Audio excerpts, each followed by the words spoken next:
Frères et sœurs, bonjour et bon dimanche. Bienvenue à ce nouveau rendez-vous de lumière et joie. Aujourd'hui, dimanche 30 mars 2025, nous célébrons le 4e dimanche du temps de carême de l'année liturgique C. Déjà, je vous prie d'être patient parce que la vidéo de ce dimanche sera un peu plus longue, mais ceci est dû à la richesse des textes que nous avons à méditer aujourd'hui, surtout la richesse de l'évangile du Père de la miséricorde ou du Père des miséricordes. Après le dimanche de la Nouvelle Alliance, lorsque le Christ, sur le mont de la Transfiguration, a rencontré Moïse et Élie pour parler de son exode de passion, mort et résurrection, la parole de Dieu nous invitait à accueillir cette Nouvelle Alliance. C'était le 2e dimanche du temps de carême. Alliance qui est signe de la miséricorde de Dieu, qui a été l'objet de notre méditation du dimanche passé, 3e dimanche de carême, où la liturgie nous présentait un Père miséricordieux qui venait nous libérer de nos misères à travers Jésus qui était le vainqueur, le victorieux de nos misères. En ce dimanche, la parole de Dieu nous invite à méditer toujours sur Dieu comme Père miséricordieux qui vient se réconcilier avec ses enfants. C'est la fête de la réconciliation, la fête du pardon. Pour mieux comprendre le message de ce dimanche, frères et sœurs, jetons un regard sur le paysage de la réconciliation dans le monde biblique, dans le contexte biblique.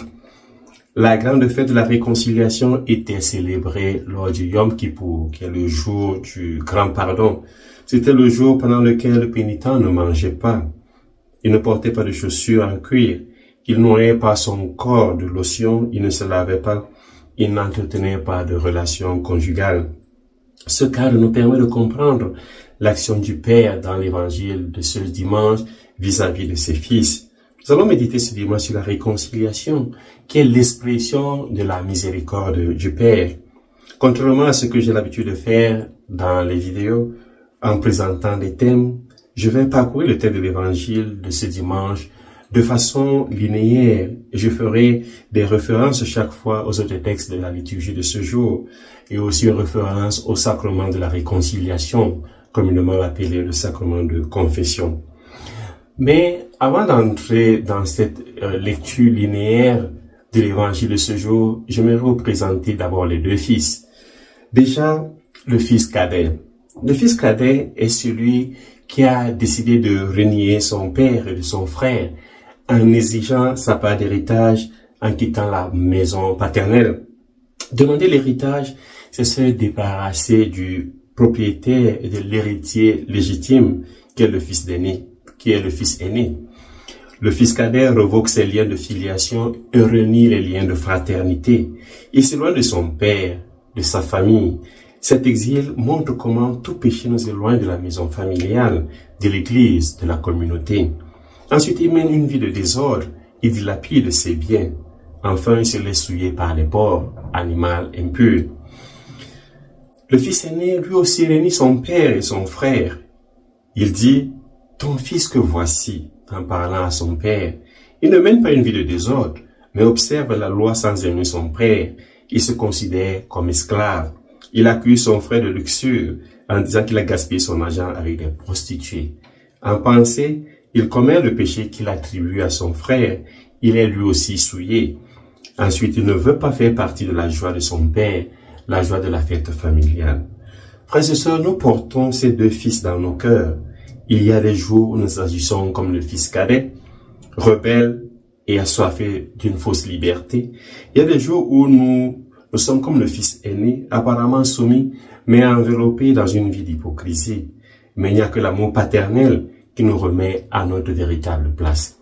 J'aimerais donc concentrer notre attention sur ce visage de ce Père d'amour, ce Père de miséricorde, prêt à se réconcilier avec ses enfants. Le cadet demande les biens, les ressources, mais le Père lui donne le bien, c'est-à-dire la vie. Et cette différence ne peut se voir qu'à travers les mots grecs qui sont utilisés dans l'Évangile. Le Père, le Fils demande les biens, les ressources, mais le Père lui donne la vie, le Père lui donne le bios. Mais il va gaspiller cette vie, non seulement avec ses biens, il va gaspiller ses ressources, il va gaspiller et détruire sa vie parce qu'il est loin du Père. Le Père partage, il donne et il se donne. C'est pourquoi il sort pour accueillir ses deux fils. Le Père voit de loin, son cœur est toujours avec le cadet. C'est-à-dire qu'il est avec lui dans ce pays lointain, dans un pays d'exil. Le Père nous voit dans nos exils, dans nos égarements. Et le psaume nous disait, quand un pauvre crie, le Seigneur entend. Quand un fils crie, le Père entend. Il le sauve de toutes ses angoisses. Mais il ne peut rien faire si nous ne rentrons pas nous-mêmes pour nous relever. Mais dès que nous rentrons en nous-mêmes, nous le découvrons qui vient nous accueillir. Il sort à notre rencontre, il nous embrasse au cou et nous couvre le baiser. Il nous donne ses cadeaux, il tue le veau gras, symbole du sacrifice de sa vie. Il organise la fête et nous donne tout, car tout ce qui est à lui est à nous. Commençons à parcourir progressivement chaque élément de l'attitude du Père. D'abord, il se jette au cou de son fils. Le cou est souvent rappelé dans la Bible comme le lieu où se manifeste la compassion, l'affection. Par exemple, la rencontre de Jacob avec son frère Ésaü, Genèse chapitre 33, verset 4, ou Joseph qui se jettera au cou de ses frères après que ceux-ci l'ont vendu, Genèse chapitre 45, verset 14 à 15. Le cou est le lieu de la réconciliation et du pardon. Le père se jette au cou du cadet pour se réconcilier avec lui, pour lui enlever le déshonneur, comme le Seigneur l'a fait en donnant une terre à Israël, comme l'avons écouté dans la première lecture. De même, Dieu se jette à notre cou pour nous pardonner, pour se réconcilier avec ses fils. Le cou, c'est aussi la partie du corps qui porte le joug chez l'animal. Se jeter au cou de quelqu'un, c'est le libérer du joug qui le tenait esclave. Le père se jette au cou du cadet pour le libérer de l'esclavage, de la désobéissance, du péché, de l'exil. Pendant le sacrement de la confession, Dieu le Père se jette à notre cou pour nous libérer du joug de l'esclavage et surtout pour libérer notre cou de la désobéissance et nous réconcilier avec lui. Libéré de ce joug, il peut alors nous couvrir d'amour, nous revêtir d'amour, nous aimer à l'excès. Se jeter au cou de l'autre, c'est le libérer du poids de son péché en lui manifestant compassion et tendresse. Seule la compassion et l'amour libèrent du joug de l'esclavage, du joug de la désobéissance. Ensuite, le père va accueillir la confession de son fils. Lorsque le père rejoint le cadet dans son processus de relèvement, de résurrection, parce que le fils a dit « je me relèverai, j'irai vers mon père », le fils cadet fait sa confession dans sa première partie. Il dit « Père, j'ai péché contre le ciel et contre toi. Je ne mérite plus d'être appelé ton fils. » Le cadet ne mérite plus d'être appelé fils de son père. Et l'aîné avait peut-être eu raison de dire et de renier à son frère lorsqu'il dit « ton fils que voici ». Le fils cadet reconnaît son erreur, il fait sa confession, mais le père l'interrompt. Il ne dit plus la deuxième partie, « prends-moi comme un de tes serviteurs ». Pour le père, le fils reste toujours fils malgré son exil, malgré son péché, malgré sa mort. Notre dignité de fils est éternelle. Nous pouvons la perdre si nous sommes loin de la maison du Père.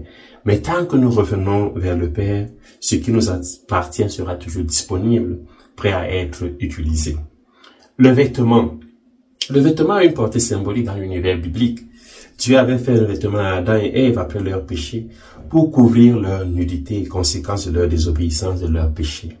Le Père couvre la nudité de son fils cadet après sa désobéissance. Le vêtement est aussi signe de bénédiction, comme Rebecca qui avait revêtu Isaac des vêtements d'Ésaü.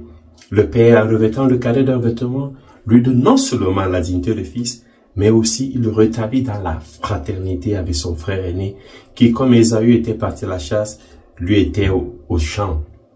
Le pardon du Père céleste nous rétablit dans la fraternité avec nos frères et sœurs à travers ce vêtement. Dieu, lorsqu'il nous pardonne, recouvre notre nudité, mais aussi nous revêt du vêtement de la fraternité. C'est aussi un vêtement de gloire. Lorsque Joseph sort de la prison pour devenir la deuxième personnalité de l'Égypte, il est revêtu de pourpre. Le Père, en revêtant son fils d'un nouveau vêtement, lui redonne la gloire qu'il avait avant l'exil, lorsqu'il avait été emprisonné par le péché. L'anneau. Le Père va donner l'anneau à son fils. L'anneau a deux valeurs. D'abord, la valeur d'alliance et la valeur de sceau. Le Père, en remettant l'anneau au cadet, reconnaît en lui son fils et imprime en lui un caractère définitif d'appartenance, parce que le sceau est le signe d'un nouvel enfantement. d'un réengendrement, d'une régénération du Fils. Le cadet redevient propriété du Père. Il est marqué par le sceau du Père. Plus tard, Jésus est celui qui est marqué du sceau de l'Esprit Saint, parce qu'il a été oint et consacré par l'Esprit de Yahvé. L'anneau est aussi le signe de l'alliance. En donnant l'anneau à son Fils, il fait de lui son partenaire. Il le met au même niveau que lui. Il passe de fils à héritier. Désormais, tout ce qui est au Père est à lui. C'est ce que nous donne le sacrement de la réconciliation. Nous devenons co-héritiers de Dieu. La confession imprime en nous le sceau de Dieu et nous rétablit dans l'alliance. Les sandales aux pieds font partie des parures qui expriment la beauté d'une personne. Le Cantique des Cantiques au chapitre 7, verset 2 nous le dit. Ce cantique exprime à travers ce verset la beauté de la Sulamite. Les sandales sont aussi non seulement de beauté, mais aussi de richesse. Les esclaves ne portaient pas de sandales ou de chaussures. Les chaussures sont aussi signes de joie. Celui qui porte le deuil ne portait pas de chaussures. La tradition rabbinique donne plus d'importance aux chaussures qu'au toit d'une maison. Elle dit, il vaut mieux avoir les chaussures aux pieds qu'un toit au-dessus de la tête. Et le Talmud déclare, une personne doit vendre les poutres du toit de sa maison pour acheter des chaussures pour ses pieds. Lors du Yom Kippour, les pénitents ne portaient pas les sandales. Les sandales sont donc signes de beauté, de richesse, de réconciliation, de joie, mais aussi de liberté. En donnant des sandales au cadet, ce dernier a franchi de l'esclavage et de l'exil. Lors de l'exode, le Seigneur avait demandé au peuple d'avoir des sandales aux pieds, signe de leur libération. Le Père veut donner la joie au cadet. Il veut lui rendre le bonheur, mais aussi la beauté et la liberté des fils.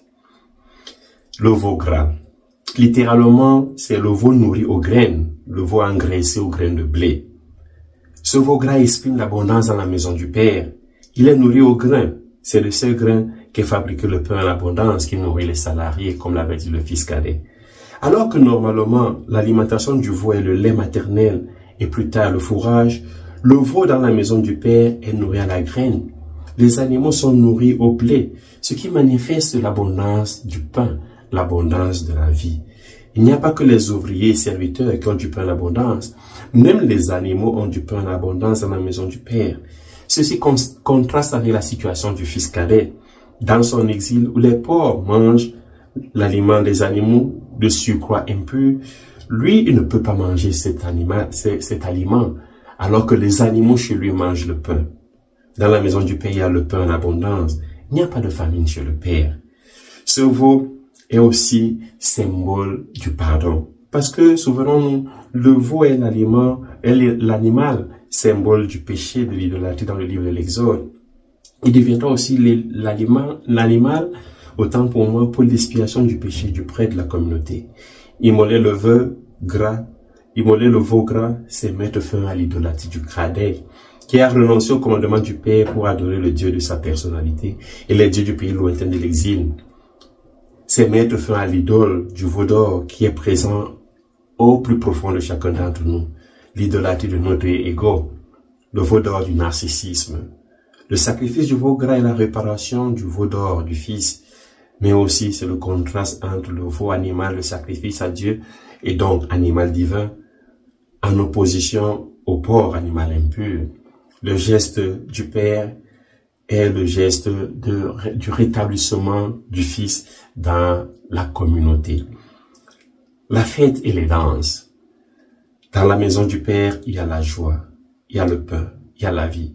Ne quittons pas cette maison pour un pays d'exil où il n'y a que misère, impureté, péché, famine, souffrance, tristesse. Pas de musique, pas de danse, pas de joie. Revenons dans la maison du Père. Frères et sœurs, la pitié et la tendresse de Dieu sont au service de l'humanité. Dieu voit chacun de ses enfants à travers l'humanité de son Fils Jésus-Christ, médiateur de la nouvelle alliance, une alliance éternelle. Le regard de Dieu est un regard qui donne la vie, qui donne la fête, qui donne la joie. Le Père de la parabole n'agit pas selon les fautes de ses fils, ni selon leurs offenses. Il agit selon son cœur de Père. Le Père se donne, il pardonne, il s'abandonne, il donne le vêtement, il donne la bague, l'anneau, il donne les sandales, le veau gras, la joie de la fête, la musique, la danse. Le regard de Dieu est un regard de vie et de joie, c'est un regard de fête. Le Père nous invite ce dimanche, frères et sœurs, à la réconciliation, à éviter le fratricide et plutôt à construire la fraternité. Il n'y a de fraternité que là où il y a un rapport d'amour entre paternité et filiation. Le père se réconcilie avec ses deux fils, celui qui s'est exilé physiquement et celui qui s'est exilé mentalement. Le fils cadet s'est exilé physiquement et le fils aîné s'est exilé mentalement. Le père accorde le pardon aux deux, se réconcilie avec les deux et renouvelle l'alliance avec les deux. Il réconcilie également ses deux enfants, il rétablit la fraternité entre eux. Ainsi, tous deux peuvent vivre la charité fraternelle. Tous deux peuvent passer du fratricide à la fraternité, de l'exclusion familiale à l'inclusion familiale. Frères et sœurs, écoutons cette parabole et réécoutons-la tout au long de cette semaine, méditant sur l'importance aussi du sacrement de la confession dans notre vie. Maintenant, j'aimerais vous partager l'histoire de ces deux frères qui ont vécu ensemble dans l'amour et l'entente pendant de nombreuses années. Ils vivaient dans des fermes séparées, mais un jour, une querelle a éclaté et c'était le premier problème sérieux qui se posait après 40 ans, au cours desquels ils avaient cultivé la terre ensemble, en partageant des machines et des outils, en échangeant continuellement des récoltes et des marchandises. Cela a commencé par un petit malentendu et a grandi jusqu'à ce qu'une bagarre éclate avec un échange de mots amers, suivi de semaines de silence. Un matin, quelqu'un a frappé à la porte de Louis, le fils aîné. Quand il a ouvert, Louis, un homme avec les outils de menuisier était devant lui. Il disait, je cherche un travail pour quelques jours. Peut-être qu'ici, il y a peut-être des petites réparations à la ferme que je pourrais faire pour vous aider. Oui, dit l'aîné des deux frères, Louis, j'ai un travail pour toi. Regarde là-bas de l'autre côté de la rivière. Mon voisin vit dans cette ferme. Eh bien, c'est mon petit frère. La semaine dernière, il y avait une belle prairie entre nous. Il a creusé un fossé pour qu'il n'y ait plus de communication entre nous. Et de plus, il a détourné le lit de la rivière pour nous séparer. Il a dû faire ça pour me rendre fou, mais je lui rendrai la pièce. Vous voyez ce tas de morceaux de bois près du magasin? Construisez une clôture d'environ 2 mètres de haut. Je ne veux plus jamais le revoir. Le charpentier a répondu, d'accord, j'ai l'impression de comprendre la situation. Le frère aîné aida le charpentier à rassembler tout le matériel nécessaire et sortit toute la journée pour faire des courses dans la ville voisine. Vers le soir, au retour du fermier, le charpentier venait de terminer son travail. Le fermier se tenait les yeux écarquillés, la bouche ouverte. Il n'y avait pas de clôture de 2 mètres comme il avait demandé. Au contraire, au-delà du pont, sur la rivière, un pont. C'était une œuvre d'art authentique, très fine et belle. À ce moment-là, le voisin, le jeune frère, sortit de sa ferme et courut embrasser son frère aîné dans ses bras, lui dit, « Vois, tu es vraiment un homme bien, plein d'amour et de miséricorde. Je t'ai fait du mal, j'ai détruit la prairie, j'ai fait un fossé en déviant le lit de la rivière. Toi, tu as construit ce magnifique pont. Malgré tout ce que je t'ai fait, je te dis, pardonne-moi. » Et ainsi, les deux frères se réconcilièrent et firent la paix. Frères et sœurs, c'est un point non dit dans la deuxième lecture. Si quelqu'un est dans le Christ, il est une créature nouvelle. Le monde ancien s'en est allé. Un monde nouveau est déjà né. Tout cela vient de Dieu. Il nous a réconciliés avec lui par le Christ. Il nous a donné le ministère de la réconciliation. Nous sommes donc les ambassadeurs du Christ. Et par nous, c'est Dieu lui-même qui lance un appel. Nous nous demandons au nom du Christ, laissez-nous réconcilier avec Dieu. Celui qui n'a pas connu le péché Jésus-Christ, Dieu l'a pour nous identifier au péché, afin qu'en lui, nous devenions justes de la justice même de Dieu. Frères et sœurs, soyons justice de Dieu à travers la réconciliation, le pardon fraternel et la miséricorde. Bon dimanche, loué soit Jésus-Christ, et que Dieu vous bénisse.